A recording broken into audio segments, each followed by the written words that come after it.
Okay, I got to restart my iPad. The Zoom's not working on it, but we've got some other stuff that I wanted to go over quick anyways. Today, we're going to do some review. Hopefully, it will be somewhat interactive. I've got 5 like open-ended questions that we're going to work through. I tried to be as concise as possible and hit the some of the bigger like topics if we're thinking about short answer stuff. As we go through them, if you have related questions about anything that's related to each of these things, we can go over them as we go. So the first thing we're going to go over is supply and demand. And if you're like, oh, I don't remember how to do burden of like tax burden, that kind of thing, we can go over it as we go. Also remember, we're going to have a review section on Friday that's just going to be questions that you guys can ask and we'll go through stuff. But this is stuff that I want to go through specifically. Okay. I said this originally, but I'm going to say, or I said it a few minutes ago, but I'm going to say it again now that we've started. So there are course evaluations that are due today. About 20% of you guys have filled that out. I would like for more of you to fill it out because I'm guessing that that number is even lower for the recitations. So there's one for the course, and there's one for the recitations. If more than 70% of you guys fills out the course evaluation for recitation and for the course, so that's 2 of them, everybody will get 1 extra credit point on the final. So we're really short right now. Today's the last day. I'm doing that because Ishan actually, if he does well on them, then he gets like a monetary prize at the end of the year for doing it. That doesn't mean you have to give him a good review if you didn't like him, but right now he's below the threshold of even being qualified to do it. So like, get into it. So please fill them out. I'm incentivizing you guys with an extra credit point. This is like the first time that I'm doing it and the only time that I'll be doing that, right, for the whole class. So it's important to me that you guys do that for the sake of one, getting good feedback, and two, so that if he does well, he can be rewarded. Yeah, so if you have any questions about that, let me know, but you should just be getting emails like every week saying, fill out your course eval, whatever.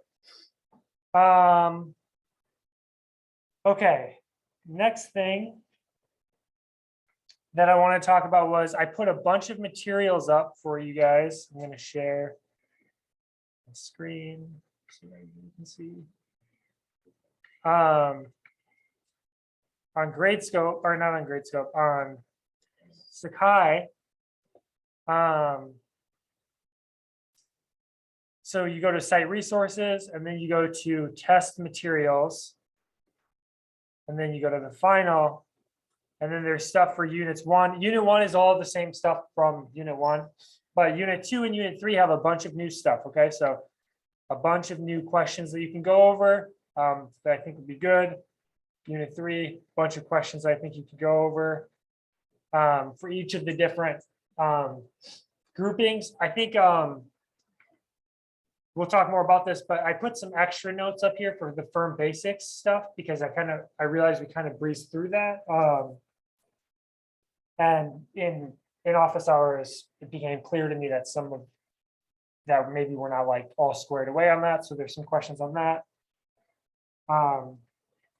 Yeah. Any questions about this? Yeah. So you emailed me and so did a few other people. I will put the answer key up today or tomorrow-ish. I don't have answers for most of them, so I just have to go through and do them. And I don't have time. I hopefully will have time tonight to do it. Okay. Any other questions? Okay, so last thing I want to talk about is the final. Final is going to be the same as the midterms, right? In the sense that we are going to be doing, it's going to be not open book, although this time you can have a half sheet front and back. If you'd rather, you could also have a regular plain white piece of paper, like 8x11 printer paper, and just do the front of it because that's equivalent. I'm fine with that. Just don't cheat, right? Like I'm giving you guys this as something to do. So you can either do front and back half sheet or full sheet one-sided, okay? Because that's like the same amount of real estate.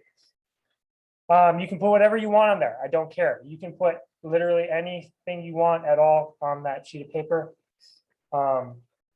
And I think everybody will have different thoughts about it. But it is only one sheet of paper, right? And your book is like hundreds of pages. So make sure you're like not relying on it outside of your knowledge. Yeah, what else? It's going to be 50 questions, multiple choice, give or take a few. It might be 51, 49. Pretty sure it's going to be 50 though. And then it's going to be 2 short answer questions. The short answer questions are going to encapsulate units 1, 2, and 3.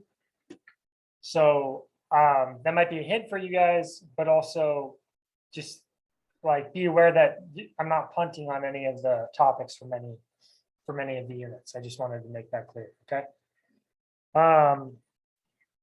Yeah, so we can talk more about that on Friday and those types of things. As far as studying goes, now that we have these extra questions and we've got review questions, we've got the stuff on Achieve, and we have all of the notes and the recitations and the problem sets that you can go over. I think that you should, okay, and then we'll come back. For people on camera, we have a fire drill. So we'll be right back. Okay. Well, that was cool. I got to see a lot of you guys' chins. Never seen that before. Hold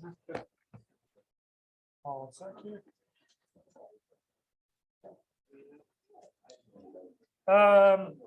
Somebody had a question on the Zoom. I just want to clarify. When I say unit 1, unit 2, unit 3, I mean the stuff for midterm 1, the stuff for midterm 2, and then this most recent stuff that we've worked on, like the firm stuff. I don't mean chapters 1, 2, and 3 in the book. Okay. So hopefully that's clear. Clear now, at least. If it wasn't before, I apologize. Okay, so share content. Okay, so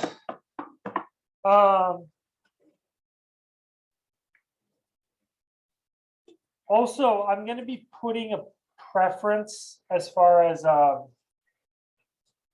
for all like upcoming office hours. I'm going to be putting a preference for students who come in for going over the material and reviewing material. Secondary preference will be going over maybe your midterms or going over your grade and what grade you need to get X or something like that. Okay. I've done a lot of the latter in the last couple of days, which is good, but I think one, we can do that over email a little bit, and two, I just want to make sure that everybody is reviewing the material. That's because that's the most important thing. Okay. Yeah, so today, like I said, we're going to go over a few different things. I have 5 questions, and we're going to spend about 10 minutes or so on each of them. What I want you to do is we're going to do one at a time, and then we're going to come back and talk about them, and then I'm going to talk about some extensions of them.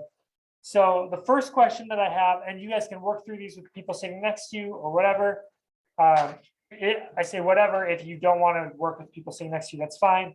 But consider the market for feet pajamas. I don't know why I put that when I wrote this question originally. I don't own any feet pajamas, but maybe I was thinking about getting some. Suppose supply is given by P equals 50 plus 2Q.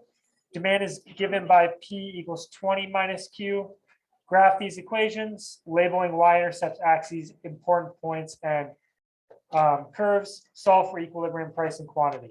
Okay, so this will probably only take a few minutes, but the important part that I want you to think about are, what are the important attributes of this model, and what are the ways that this model can be extended? I'm not going to tell you first. I want you to think about it. Okay, this is going to help you think about whether you understand like each of these core concepts well. Okay. What are you shaking your head at me for? Oh, okay. Sorry. So I want you to think about the ways that this can be extended. Then we're going to do this with every other one. So this is where the conversation points come in with people sitting next to you. Yeah, Christopher. Oh my gosh. This is supposed to be 5. It's just a typo. It's supposed to be 5. Yeah, so P equals 5 plus 2Q. Thanks. There goes another point on my reviews, right? Okay, P equals 5 plus 2Q. Thank you. So, yeah, so the important part, hopefully this should be automatic. If it's not, we need to get there. Then I want you to think about the ways that this can be extended. I can think off the top of my head of probably 4 or 5 ways that this could be extended, and questions that could be asked. Okay, I'll try to zoom in a little bit so you guys can see a little bit better here. Yeah. Okay. Okay, so go ahead and get started. If you have questions, I can come around and talk to you too, but work with people sitting next to you as well. Then we're going to get done with this. I'm going to go over one other thing about the test, and then we'll keep going through all of the rest of the questions. Actually, we'll save the test stuff for the end, the last like 5 minutes or so. Okay, so why don't you spend a few minutes working through this? And if you get stuck, you can look at your notes, but take the opportunity to think about what you remember, what you know.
Okay, spend like 2 more minutes, then we'll go over it together.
Okay, cool. Let's talk about it.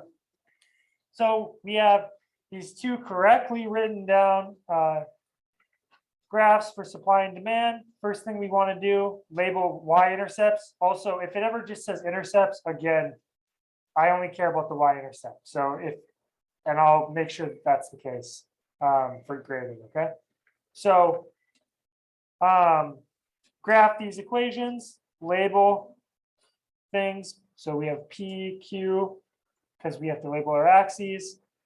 Then our y-intercepts are going to be 20 and 5. How did I know this is demand? Demand is generally downward sloping. How do I know this one is supply? Supply is upward sloping, right? Important points. Okay, so the important points that we usually care about are going to be the equilibrium quantity, the equilibrium price, and then we labeled the curves, okay? So we did all of that, solve for the equilibrium price and the equilibrium quantity. Okay, how do I solve for the equilibrium price and quantity? Okay, set the 2 equations equal, and what's that going to give me? Okay, Q equals 5. It's going to give us the equilibrium quantity, right? The Q star, because when 2 things are crossing, if you're trying to find the point where they cross, you can set them equal to each other to get us. Good job, okay? Okay, so 20 minus Q star, okay? And then you said Q star equals 5. And then to get the equilibrium price, what do? Plug it in. We're going to plug Q star into one of the 2 equations. So we get P star equals 5 plus 10. P star equals 15. Okay? Okay. Hopefully that's straightforward. I'm saying that word straightforward because if it wasn't straightforward for you, I want you to panic a little bit because you need to get that down and practice it. Okay. What are the important attributes of this model and ways that this model can be extended? So I want to hear what you guys had to say at first, or what you were thinking about, because nobody was really talking. So what are some of the important attributes of this model? What are some of the key takeaways or things that you might be asked about that are going to be important when you're thinking about when you see this type of question? Yeah, okay. Okay, shifters of supply and demand. Yeah, that could be something that's important. We might say that there's some type of shift, and if that shift happens, like how does that influence these graphs? Well, you need to know whether it's a shift in supply or a shift in demand, right? That's a good one. So shifters. Okay. Yellow. Yeah, the surplus. Okay, so the total surplus. So we need to know about consumer surplus plus producer surplus plus total surplus plus deadweight loss, right? Okay, that's going to be important too. Off of that, we should know something about efficiency, right?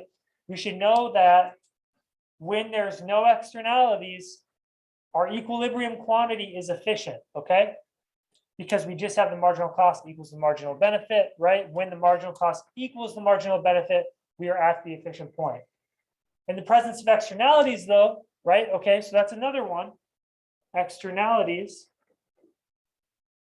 That breaks apart a little bit, right? We have that when we have an externality, we have the social benefit and the social costs, okay? The benefits and costs of society that we care about, okay? That's going to change things a little bit. That's something that you definitely want to refamiliarize yourself with if you haven't already, okay? The next one, we have price controls and quantity controls. Okay? Okay. So what are the different types of price controls? Yeah.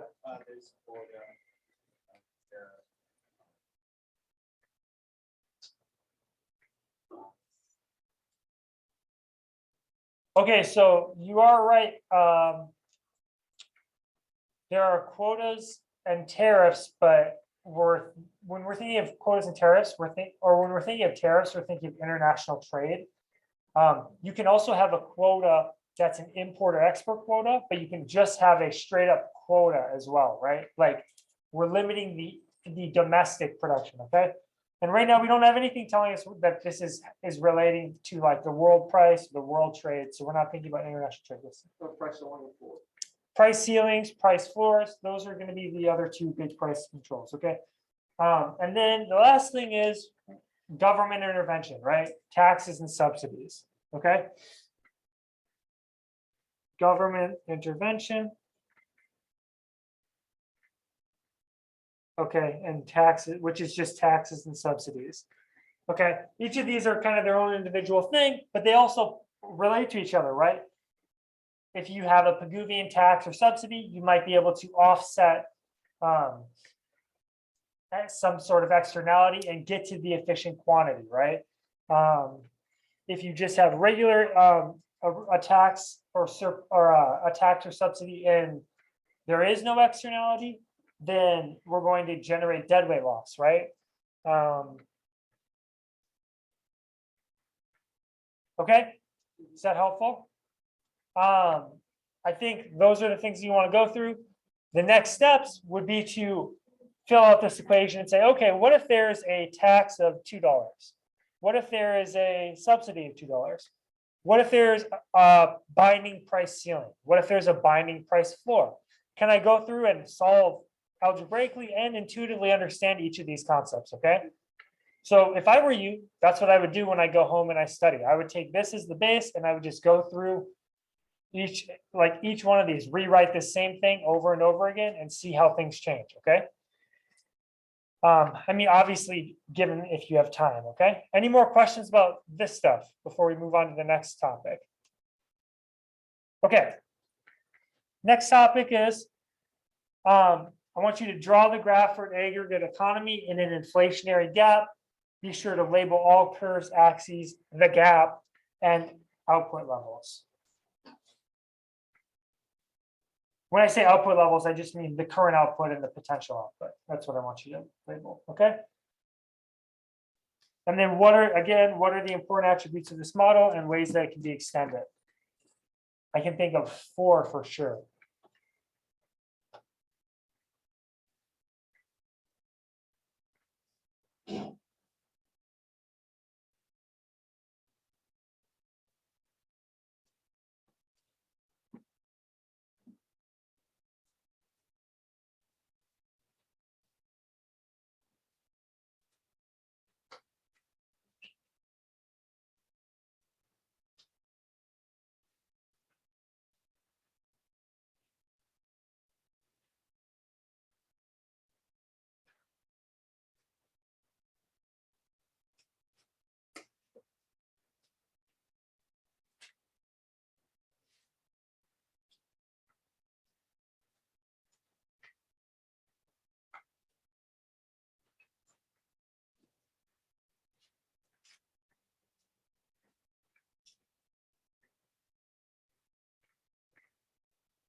Bless you.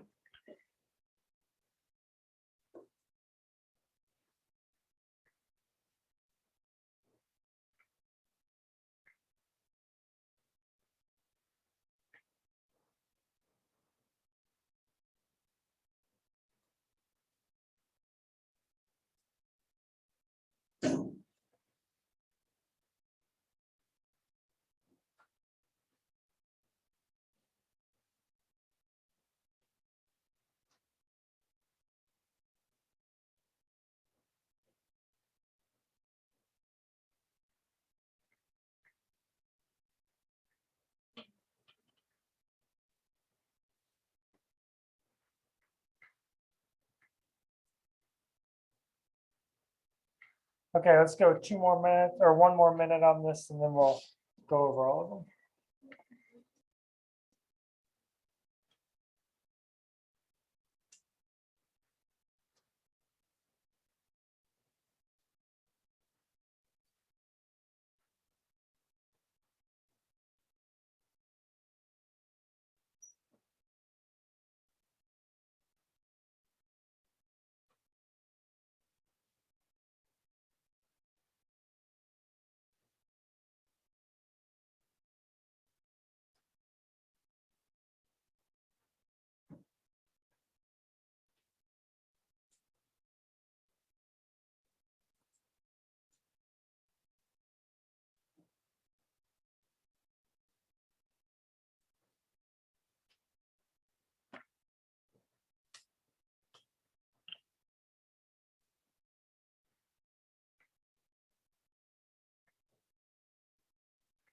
Okay, cool. So inflationary gap, we draw our economy in an aggregate. We're looking at the aggregate economy. Okay, when we're thinking about the aggregate economy, that's telling us that we're not looking at just an individual market. So it's the aggregate demand and aggregate supply model, okay? It's really important that we know the difference between the two, between just a market and the aggregate model, okay? In the one case, we're going to be worried about long run aggregate supply, and the other we're not, right? Okay. So we have aggregate demand, and then we have long run aggregate supply. If we have an inflationary gap, does that mean that aggregate, the current output, is to the right or to the left of potential output? I should know the answer to my question before I ask it, right? So inflationary gap, yep, it's smaller, right? So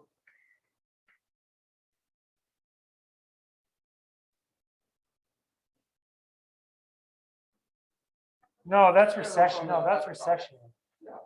Okay, there we go. Thank you. All right. YP. Because if you have inflationary gap, that means your price level. Yep. Okay. Okay, so potential output is to the left of current output. The gap amount is this. How do we know that's an inflationary gap? When your current output is higher than your potential output, or you're inflating your economy, you have an inflationary gap. So we label all the curves, label the axes, the gap, and the output levels, okay? What are the important attributes of this model and ways that this model can be extended? Okay, the first thing that I want to make clear here is, I know in this third unit, we've been talking about some long run versus short run implications of things, but we've still been talking about them in the context of single markets, okay? So we don't draw any long run aggregate supply curve or anything like that for a single market, because that doesn't really exist. That exists for the aggregate economy, but not for specific markets, okay? If you don't understand what I just said, ask the person sitting next to you, because that's an important distinction that you're gonna have to make, okay? Yes, will do. So, okay, this graph right here is for the aggregate economy, right? This graph up here is for a market, okay? When we introduce the firm, we still talk about this market graph, right? Because each firm operates within an individual market. But we use the language long term, long run, and short run when we're talking about firms, because firms have to make decisions that are in the short run or the long run. Okay.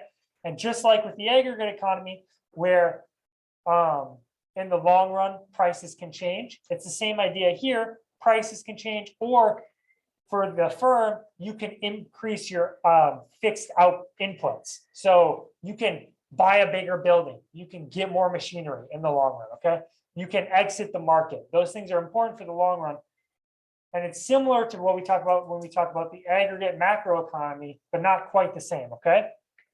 So if you're ever like, this is a firm that's operating in a market, we're using the market graph, okay?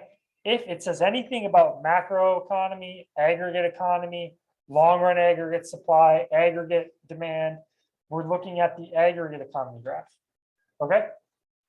Okay, yeah. Okay, so just make sure we're straight on that. What are the important attributes of this model and ways that this model can be extended? There are several ways that this model can be extended, right? I hope you guys would have thought of what's one big theme that we talked a lot about. Monetary policy, fiscal policy, right? Okay, so monetary policy, fiscal policy. Okay. Okay, so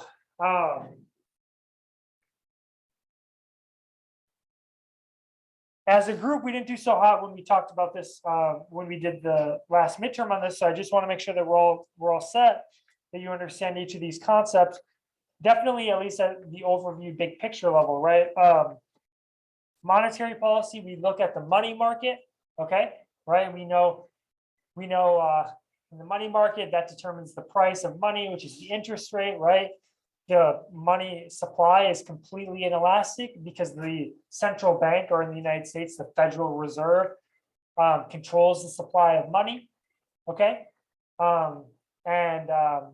We should know all about that and what the levers they can do are to change the supply of money. What happens when the interest rate changes in the aggregate economy, right? Aggregate demand is going to change, okay? And then same thing for fiscal policy, but instead the government can influence aggregate demand through government spending, so purchases, or through transfers or taxes, right, which is going to influence the aggregate demand through consumption, and then investment as well, okay? So that's fiscal policy, and it's important to remember the multipliers for those two things, right? You have the money multiplier, you have the government purchases or transfers or taxes multipliers, okay? Those are the big things I can think of for fiscal policy and monetary policy. The other thing that you might want to think about is like how international trade influences this graph, right? But we're actually going to go over more of an example for international trade on the next slide, or on the next question. Trying to think of anything else. Oh yeah, the last thing that you might want to remember, well, there are probably more, but last big thing I can think of is the self-correcting mechanism. That might be the place to start, right? Self-correcting mechanism brings in the labor market. When wages can change in the long run because they can't change in the short run, an economy will self-correct back to the long run equilibrium potential output. Just the price level will change, okay? When the price level changes, that causes, when price level change, that means you have inflation, okay? Yeah.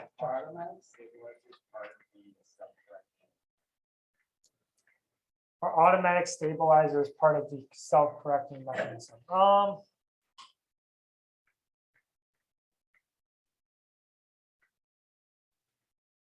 So I understand it's a good question. I would say maybe kind of. So John asked about automatic stabilizers. Just as a reminder, automatic stabilizers are things that are set up usually by the fiscal government or by the with fiscal policy to kind of smooth out any business cycles. So you think income taxes, for example, when less people are working, there are less income taxes, right? So, or if you get a pay cut, you have less income taxes. What are other ones? I can't think of any other ones.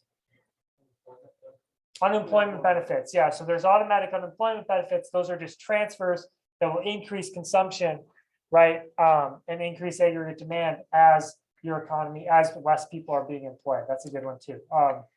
Social Security, stuff like that. I don't know. It's a good question. I'd have to think about it more within the context of this class. I don't think we're worried too much about the interaction between it, but it's a good question. Okay.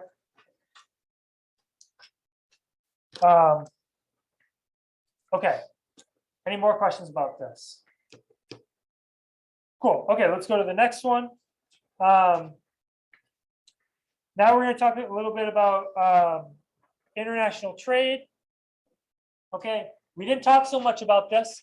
I told you guys there'd be more of it on the final, and I'm sticking with that. So just make sure you remember that I said that. I'm saying it to you now again, because we kind of had to rush through it at the end of Unit 2.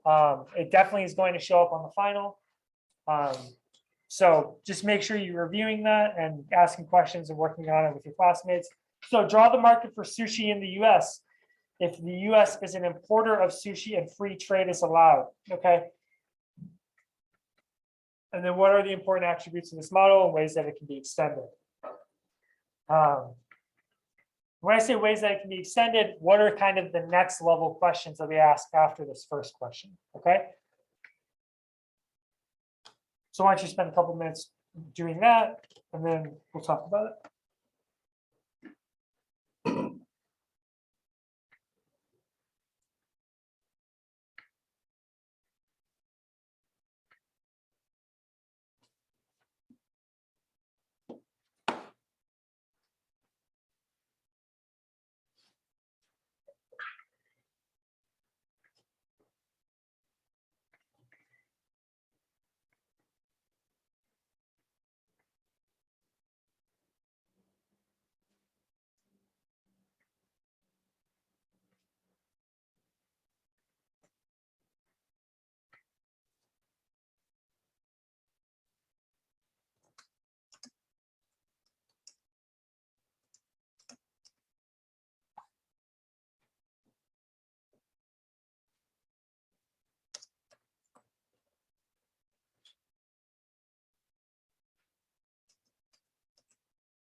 Okay, let's talk about it. So draw the market for sushi in the US if the US is an importer of sushi and free trade is allowed. So we're back to a single market here. So we just have our price and our quantity. We have demand, we have supply. Okay. If the US is an importer of sushi, what does that tell us about the world price of sushi? It's lower than what? Yeah, the equilibrium price, right? The equilibrium price within our market. So if this is our equilibrium price, P star, and this is the world price. Okay, if we were to draw the market in the rest of the world, it'd have to be something like down here, right? I didn't ask you to draw that. You didn't need to draw it. If you did though, that's totally fine. Okay. If free trade is allowed, then some important things to remember about this is going to be the quantity supplied by domestic producers at that price. Okay. This is going to be the quantity demanded at that price. Okay. Then the consumer surplus. The consumer surplus, okay, just as a reminder, is everything that's above the price, below the demand curve, or the marginal benefit willingness to pay for each unit that gets bought. Okay. Because we have free trade, each unit that gets bought is going to be out to the demand, the quantity demanded. So our consumer surplus is going to be this orange triangle. Okay. Okay, just remember, in office hours, it's become apparent to me that a couple of you guys definitely need to review consumer and producer surplus, because we're going back over it in unit 3 on that one homework question, right? Okay, producer surplus is everything below the price, above the marginal cost or the supply for each unit that's sold. Well, with free trade, that's this triangle right here. Okay. Okay. Then you might be asked, oh, well, what's the import amount? The import amount is going to be the difference between the quantity demanded and the quantity sold. So I'm just going to label it like that. Okay.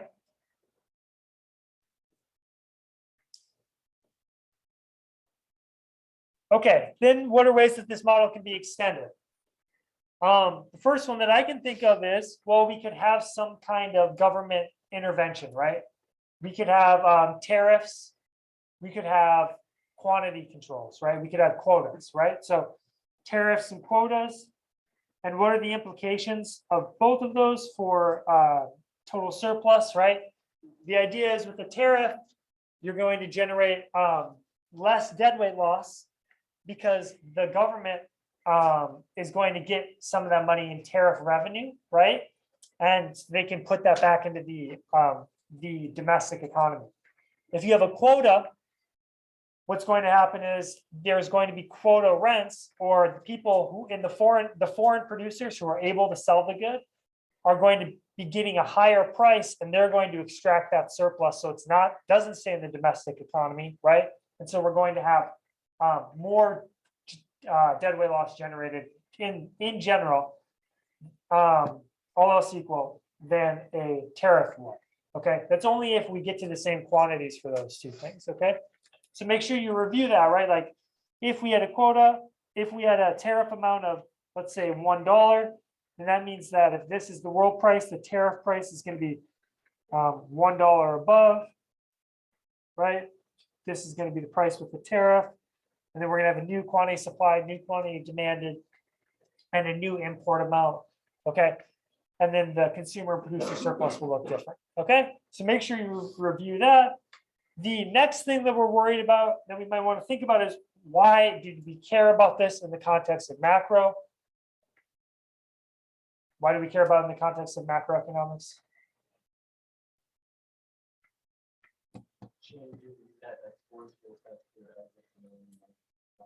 Yep. So change in net exports will affect aggregate demand and aggregate supply. Okay.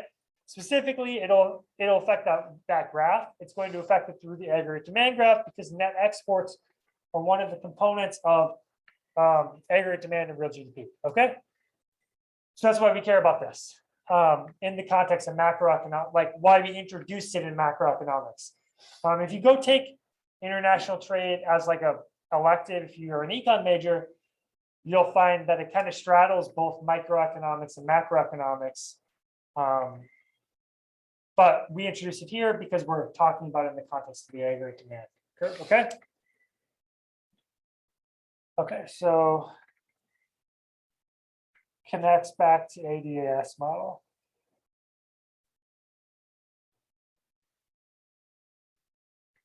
Oops. Okay. Next one, let's talk about some things we just have gone over. Draw the firm and market graph for a firm in perfect competition that will exit the market in the long run. Okay.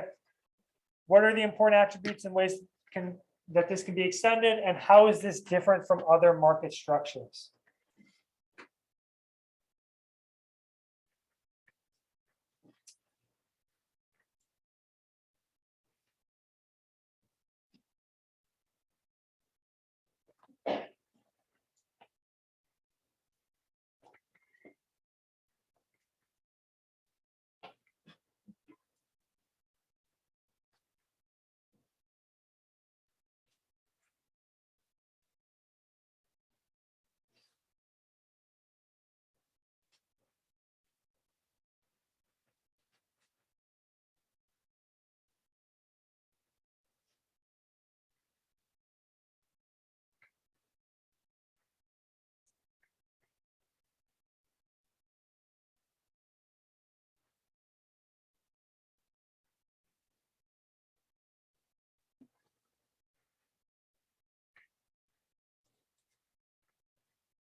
Okay, one more minute and we'll go over this one.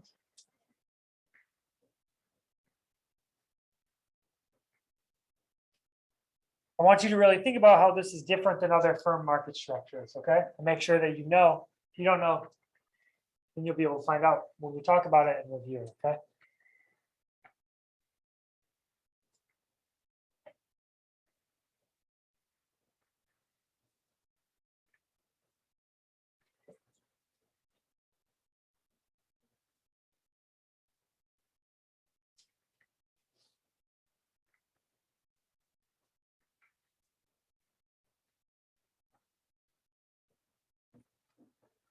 Okay.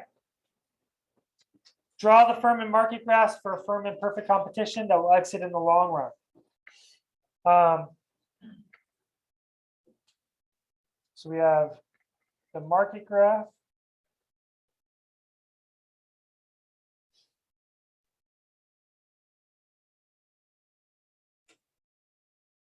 And we have a firm. Okay. Why do we care about the market graph for a firm in perfect competition? Emma.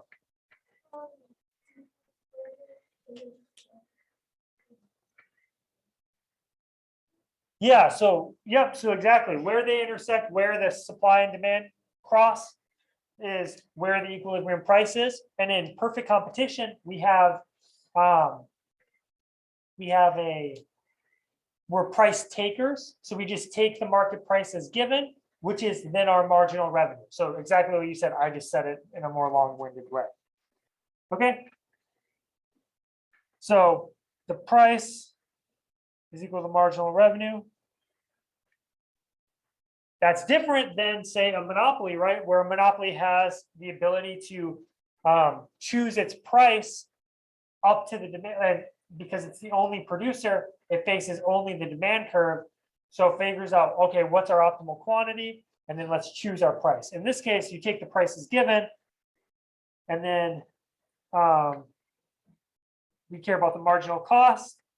And then we also are going to care about the average total cost. Okay. First, before I draw the average total cost, because that's going to be one of the key components here to figure out if the firm is going to exit in the long run, how do I know what quantity the firm is going to produce at?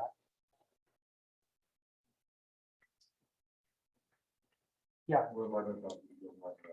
Where marginal cost equals marginal revenue. Okay. That is not specific or unique to firms in perfect competition.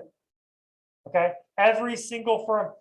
We don't talk about it as much with oligopoly. I know your book or Achieve has a couple of questions about oligopoly and how it works.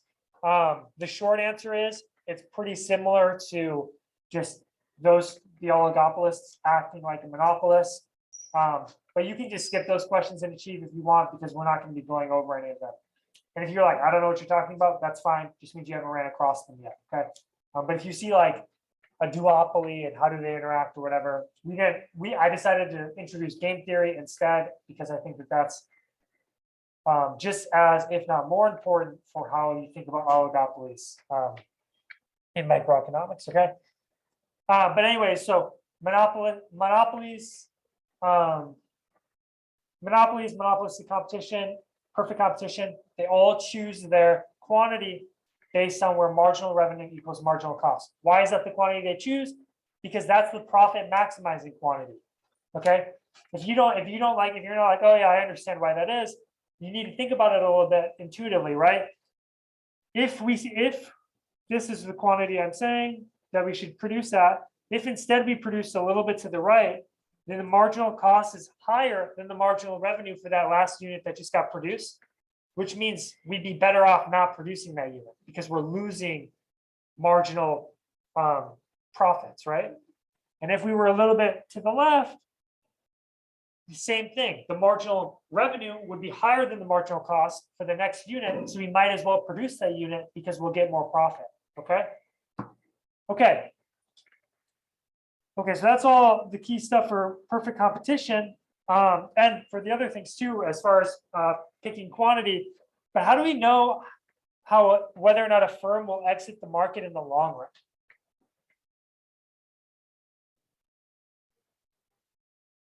Say again, sorry. Yeah, we need the average total cost. And where is the average total cost going to be in relation to the marginal revenue, marginal cost, if we're going to exit the market in the long run? Yeah, it's going to be above it, specifically at the quantity that we're producing at, okay? So this is our quantity we're producing at. So we need to draw our average total cost curve so that it's above the marginal revenue, okay? Above marginal revenue. Let me do something like this. So it's like, okay, what's wrong with how I just drew that curve? Okay. Yeah, it doesn't intersect marginal cost at the lowest point. Okay, so this graph would get you not full credit if you drew that anywhere. Okay, the average total cost curve needs to cross the marginal cost at its lowest point. And when I say at its lowest point, it just needs to roughly do that. Okay, I don't need you to like take out a protractor and it just needs to be close. Okay, this one is just close. Okay, this firm, as it stands right now, will exit the market in the long run. Why? Because they're making negative profits, right? The negative profits amount is going to be the difference between the average total cost and the price for each unit that gets bought and sold. Okay, so these are their losses. If firms are making negative profits in the long run, what's going to happen in the market in the long run? when they exit. Supply will shift to the left in this case, right? Yep, up, left, in this case, okay?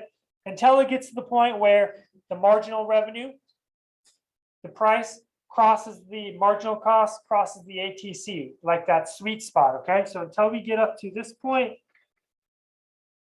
right, where these two things are crossing each other, okay? And we get this new quantity. So all the new firms will have a higher quantity because there's less firms in the market. That makes some sense, hopefully.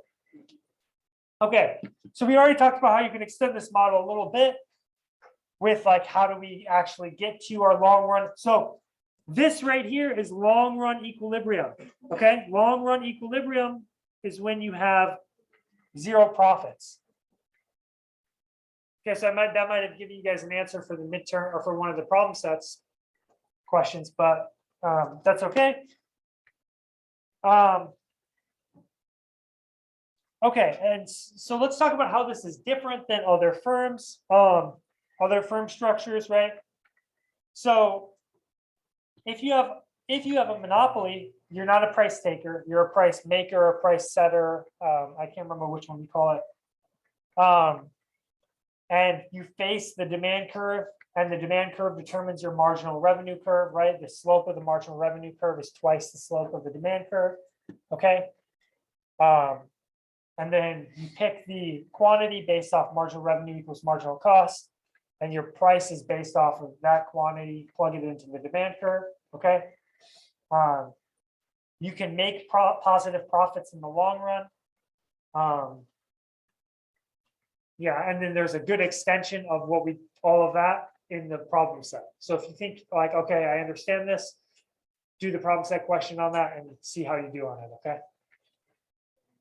As far as monopolistic competition goes, in a monopolistic competition, it's closer to perfect competition than monopoly is, right? It's kind of an in-between, but the products are differentiated a little bit.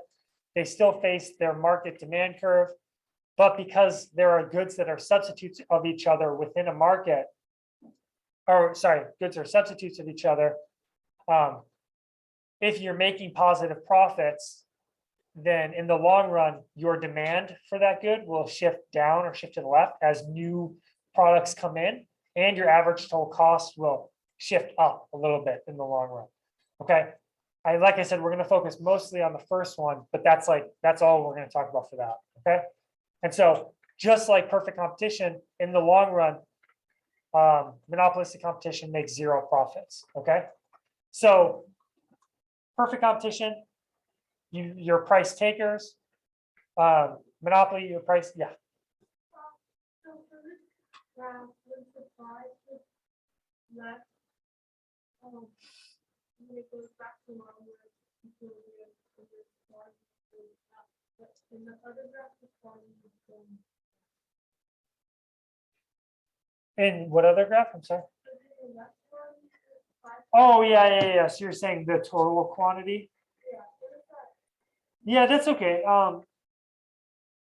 So you can have it be that this number gets smaller and this number gets bigger, just if the number of firms exiting is offsetting. Does that make sense? Kind of like I'll try to think of a numerical example, but it's okay that the aggregate amount is going down as long as the number of firms going down is big enough, right?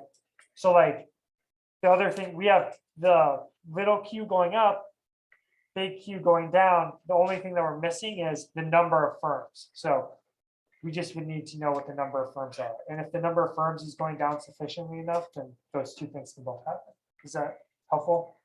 Okay, Logan? So you just say, like, since there are less firms, each firm is having to produce more.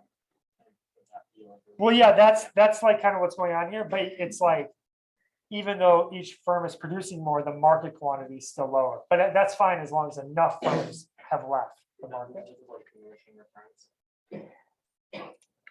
Would that be because of diminishing returns? Yeah, I mean, as far as the product order, I don't know. It's a good question. I have to think about it a little bit more. That could be one of the reasons, but I got to think about it a little more. Good question from both of you guys. Okay. Okay, really quickly, I wanted you guys to draw the firm and market graph for monopoly. And then I want you to label P and Q. Okay, just as a review, we kind of talked about it a lot already. And then I have a couple of final things to say before we go.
Okay.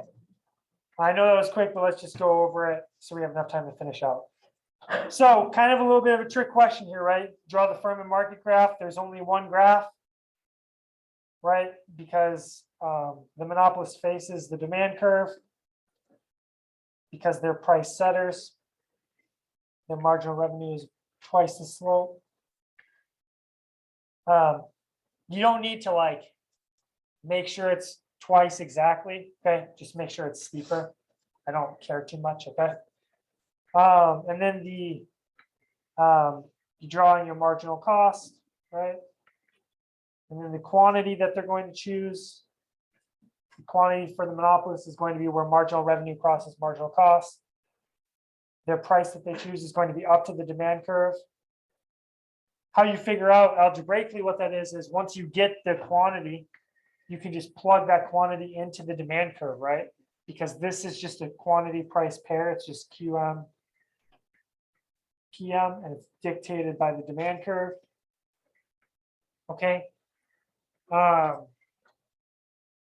Then if you might be asked about what the monopolist profits are, you would then need average total cost. Okay. So maybe I'll draw average total cost, something like this. Then the profits would be the difference between the price and the average total cost at that quantity.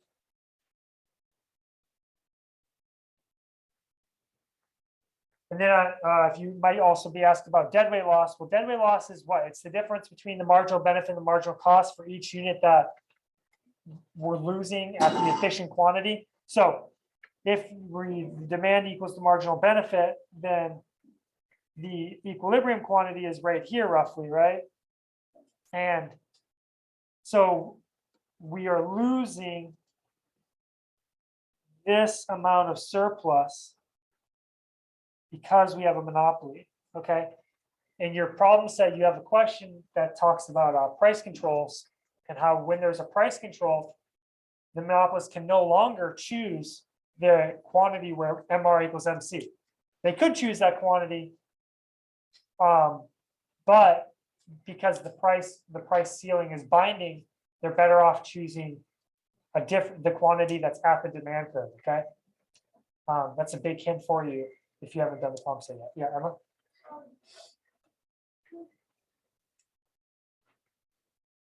do you care about the average variable cost at all and then not in order? Yeah, in perfect competition, if I ask you something about whether or not you're gonna shut down in the short run, then definitely, right? So in perfect competition, let's say if our average variable cost is right here, to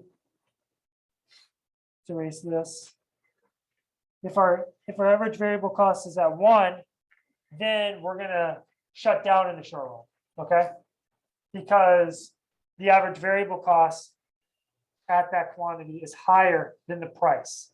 But if it's instead, let's say it's here at AVC 2, whoops, then we're going to stay open in the short run. Okay, so we definitely care for perfect competition. Monopoly, I don't think we care too much about it for the sake of what we're talking about. That doesn't mean that if you go take more classes, you won't care about it, but for what we're trying to show, we're not thinking about it too much, okay? Okay, yeah, so that's all that I had. I hope this is helpful. I hope it's helpful for review. I'll post all